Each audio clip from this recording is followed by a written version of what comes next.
Hello, welcome to Annoyed Gamer. Interesting fact, we are coming up on the 12-month anniversary of this show. 12 months almost, give or take a couple of weeks. So just to prepare you for the actual anniversary of Annoyed Gamer, the first birthday, I plan on doing fuck all. On with the show.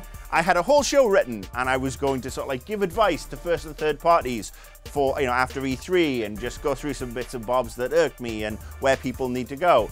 And then Microsoft went and just crapped all over that script, didn't you? Thank you, Microsoft. Yes, yesterday, obviously, this is a Thursday morning, so anything else comes out between Thursday morning and Saturday morning, I haven't had a chance to see it, not telepathic. But yes, yesterday, Wednesday, Microsoft came out and said, no DRM for all, no region lock for all, free candy for babies, diabetes for everybody. No, they basically went 180 on a number of things, now giving rise to the interesting hashtag Xbox 180. So yeah, Microsoft have done a total about turn. The same Microsoft who've been saying for weeks that you can't just flip a switch, it's hardwired in, this is what you've got, this is the future.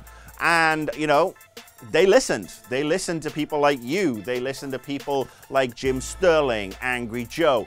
This show hopefully has made some contribution. Well done, Microsoft, for finally listening to common sense and listening to, you know, all the people who've been bitching and moaning, the people who have bought all your consoles over the years.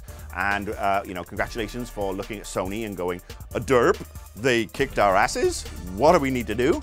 You know, well done getting with the program.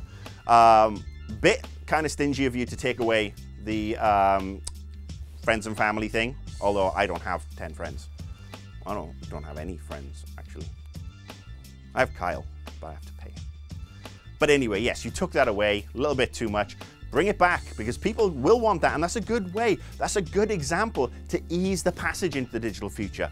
You know, you basically decided to go all the way in without lube. Educate us.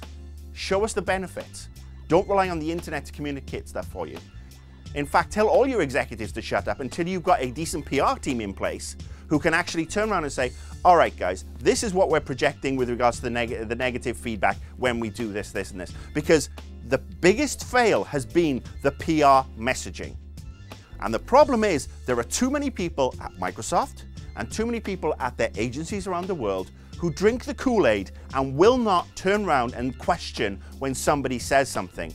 A good PR person is not only somebody who likes to, you know, who has to, you know, promote the good stuff, but also asks the questions internally. You are guardians of the brand. And unfortunately, these guardians have been remiss in that they've not turned around and said, since day one, okay guys, well, where's our crisis PR plan? Because guess what? You know, we love the fact that you're Microsoft and you give us lots of money and everything, and we do all this, so we promote Connectimals and, you know, we sponsor toilets in Jakarta or whatever we do. Now look at what you've done, look at the reaction, mostly positive, look at how you can build on that over the next couple of months.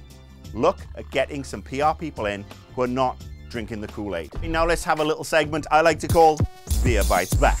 This is where I look at some of the comments people have made around the internet, on the GameTrailers forums, on Twitter or whatever, to me based on a couple of recent episodes. And let's talk about E3, because obviously I was there last week. The majority of it was talking about Microsoft and Sony, but I did have a little bitch and rant about cosplayers. And a lot of you come back and said, oh, you hate cosplayers and you are so entitled and pretentious and you really have your head up your own ass and you really need to relax. And I'm going to say fuck off. I don't hate cosplayers. As I said last week, cosplayers have a place. They have several places. They have several festivals, expos, whatever, open to the public where they can go and just be absolutely adored because they're really fucking cool. E3 is not that place. The Electronic Entertainment Expo is a professional trade show for game industry professionals only, not the fans. You guys are awesome. The fans are fantastic. You make this industry, but you have several other conventions to go to.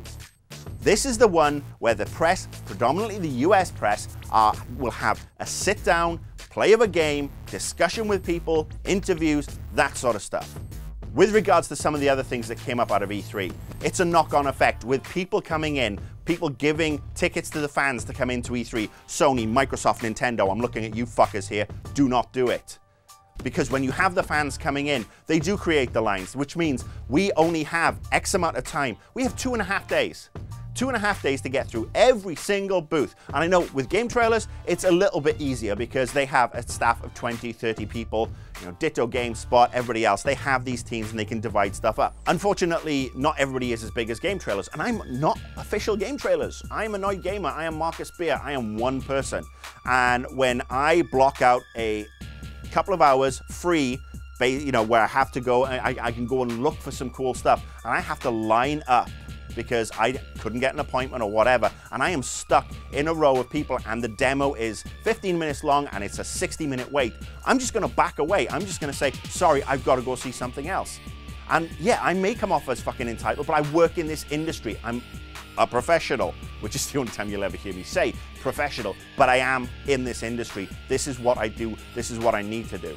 So, unless the ESA, Nintendo, Sony, Microsoft, and everybody else who gives out the fan passes and gouges people in the way, you know, the ESA by charging $500, $1,000, whatever for this Expo Pass thing, if they're not going to sort out their fucking ways, third party, I'm going to tell you to sort out your fucking ways.